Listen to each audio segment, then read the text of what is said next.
기도하시겠습니다. 사랑과 자비가 풍성하신 우리 하나님 아버지 감사합니다. 죄로 죽을 수밖에 없는 우리를 구원하여 주시고 주님의 자녀 삼아 주신 은혜를 기억하며 그 은혜를 생각하며 그 은혜를 의지하며 주님 앞으로 나아갑니다. 주님께 나아갈 때, 주님께 믿음을 드리며 나아갈 때 우리 가운데 반드시 은혜 주실 것을 믿음으로 나아갑니다. 하나님, 무더운 중에 우리를 지켜주심을 감사합니다. 무더위가 속출하고 있지만 영육간에 하나님 앞에서 강건하게 살아갈 수 있도록 우리를 늘 지켜 보호하여 주옵소서. 악한 바이러스가 우리의 삶을 위협하지 못하게 우리를 지켜 보호해 주실 것을 주님 앞에 간절히 간구드립니다. 주님의 지켜 보호하심을 믿사오며 이 모든 말씀 살아계신 예수님의 이름으로 기도합니다. 아멘. 오늘 우리에게 허락된 하나님의 말씀은 예레미야 45장 1절에서 5절까지 말씀입니다. 유다의 요시야 왕의 아들 여호야김 넷째 해에 네리야의 아들 바룩이 예레미야가 불러주는 대로 이 모든 말을 책에 기록하니라. 그때 선지자 예레미야가 그에게 말하여 이르되, 바룩아, 이스라엘의 하나님 여호와께서 네게 이같이 말씀하셨느니라. 네가 일찍이 말하기를 화로다, 여호와께서 나의 고통에 슬픔을 더하셨으니 나는 나의 탄식으로 피곤하여 평안을 찾지 못하도다.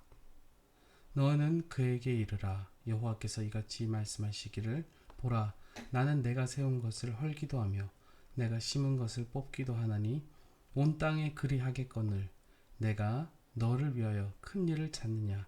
그것을 찾지 말라. 보라, 내가 오늘 모든 육체에 재난을 내리리라.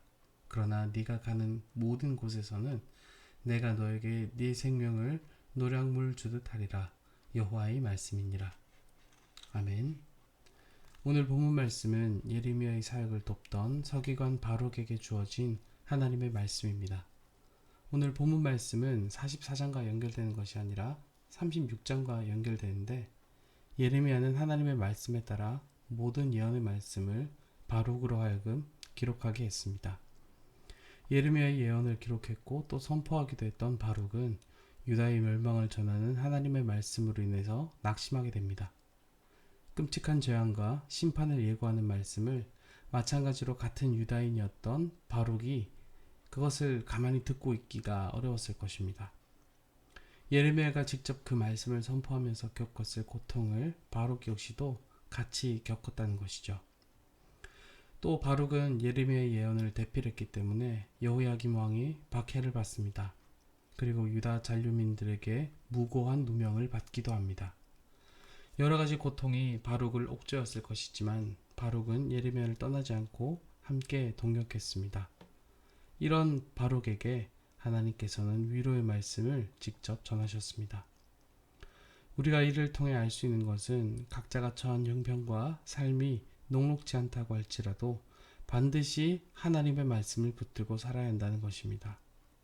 시대는 갈수록 악해져 가지만 그럼에도 말씀을 붙들고 살아가는 사람, 말씀이 선포되는 일에 동역하는 사람, 하나님의 말씀에 확신을 가지고 살아가는 사람, 이 사람은 반드시 하나님께 쓰임받습니다.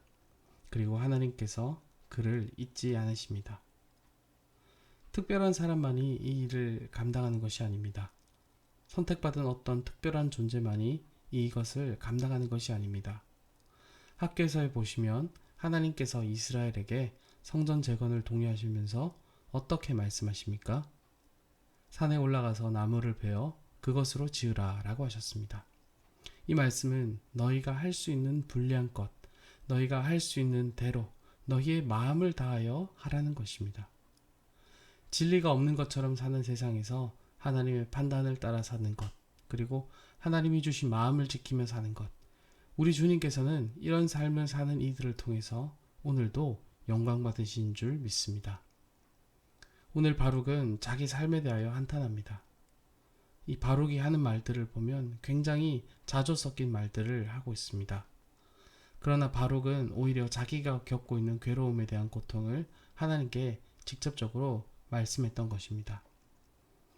명문가 출신이었던 바룩은 예수님을 만나서 배를 버려두고 예수님을 따른 제자들처럼 이 세상의 영광보다 하나님의 말씀이 선포된 일에 동역하는 것이 더욱 좋은 길이라 믿었기 때문에 예레미야와 함께 동행했습니다. 그러나 바룩은 하나님의 말씀이 멸시받으며 모독받는 상황을 눈앞에서 목도합니다. 하나님의 말씀을 붙들며 살고자 하는 이들의 삶은 세상이 이해 못하고 가까운 사람들도 이해하지 못하는 외롭고 시련이 많은 길입니다. 바룩 역시도 인생을 걸고 하나님을 따랐는데 어떻게 한 번뿐인 자신의 인생에 대해 생각해보지 않았겠습니까? 그러나 하나님께서는 바룩에게 나는 네가 가지고 있는 생각들을 모르지 않는다. 그러나 너의 길을 걷지 말고 나와 함께 가자라고 말씀하십니다.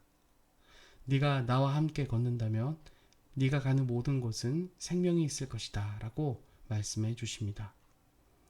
신앙생활을 열심히 하는 동기가 최소한 내 이름이 알려지길 바라는 마음인 사람들, 그런 사람들은 잘 없을 것입니다. 그러나 신앙생활을 하면서 얻게 되는 것이 최소한 허탈감과 고난과 우울증은 아니길 바라는 마음은 모두가 가지고 있을 것입니다. 연약한 인간인지라 때론 우리는 슬럼프에 빠집니다. 그러나 하나님은 바룩의 노고를 잊지 않으셨고 위로와 약속을 전해 주셨습니다. 사랑하는 여러분, 우리의 삶이 빚어내는 결과물이 어떠하든지 하나님 보시기에 하나님께서 기쁘시게 하는 삶을 살고자 애쓴다면, 내가 할 수 있는 대로 살고자 한다면 하나님께서 우리를 반드시 기억하신 줄 믿으시길 바랍니다. 하나님 안에서 내가 걸어가야 할 길, 지켜야 할 자리를 떠나지 않는 그 소리 없는 헌신에 주님께서는 반드시 은혜로서 갚아주신 줄 믿습니다. 오늘 이 새벽이 바룩이 만난 위로의 하나님을 만나는 은혜의 시간 되시길 간절히 소원합니다. 기도하시겠습니다.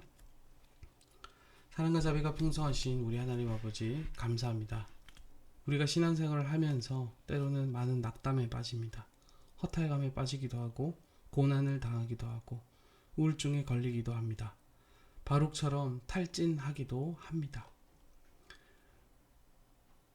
우리가 이 모든 일들을 겪을진데 하나님께서 왜 우리를 잊으시는가 하고 생각할 때도 있습니다. 하나님, 그러나 이 모든 것들을 잊지 않으시고 반드시 은혜로 갚아주시고 위로해 주시는 하나님을 만나는 은혜가 오늘 본문에 나와 있는 바룩처럼 우리에게도 있기를 간절히 소원합니다. 하나님, 진리가 없는 것처럼 살아가는 이 세상에서 하나님의 말씀을 따라 진리를 지키며 사는 삶이 어렵고 외롭습니다. 주님께 서운한 마음이 들기도 합니다. 그러나 주님께서 이런 연약한 우리의 헌신을 통해서 영광 받으시는 줄 바라보고 이 길을 끝까지 걸어갈 수 있도록 붙들어 주옵소서. 감사드리며 이 모든 말씀 살아계신 예수님의 이름으로 기도합니다. 아멘.